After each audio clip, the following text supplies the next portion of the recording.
Metode tanam padi apa ini? Ini adalah metode tanam di jalan raya. Bibit padi disusun rapi, lalu ditanam di atas jalan. Entah bisa hidup atau tidak.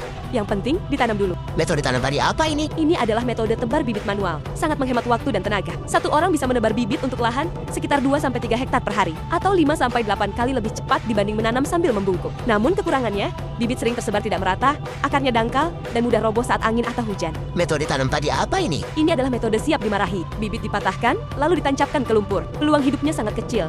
Dan setelah itu, kemungkinan besar yang menanam akan kena omel. Metode tanam padi apa ini? Ini adalah metode tanam berpasangan. Dua orang menanam dari sisi yang berbeda secara bersamaan. Efisiensinya memang tinggi. Hanya saja tidak tahu sampai kapan orang yang berada di bawah sana bisa bertahan. Metode tanam padi apa ini? Ini adalah metode lempar bibit bebas. Lebih santai daripada metode tebar bibit.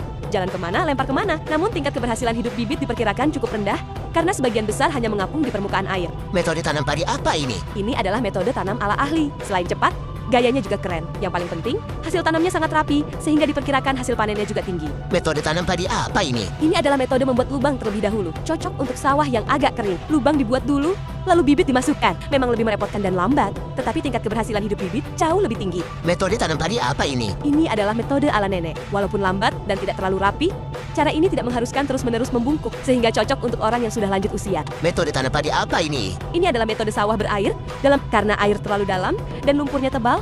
Orang yang turun ke sawah langsung tenggelam hingga sebagian besar tubuhnya. Akhirnya hanya bisa mengandalkan perasaan saat menanam. Kalau perasaannya tepat hasilnya bagus, kalau tidak, tanamannya bisa berantakan. Metode tanam padi apa ini? Ini adalah metode pola kotak silang. Sawah terlebih dahulu diberi garis menggunakan alat, kemudian bibit ditanam di setiap titik perpotongan garis. Hasilnya lebih cepat dan sangat rapi. Metode tanam padi apa ini? Ini adalah metode lempar bibit ke titik tertentu, mirip dengan metode tebar bibit. Tetapi penempatannya lebih terarah, sehingga mengurangi masalah kepadatan yang tidak merata. Dan tingkat keberhasilan hidup bibit masih relatif rendah. Metode tanam padi apa ini? Ini adalah metode tanam menggunakan mesin. Cocok untuk lahan pertanian berskala besar. Seperti kata pepatah, tanpa perbandingan, kita tidak tahu bedanya.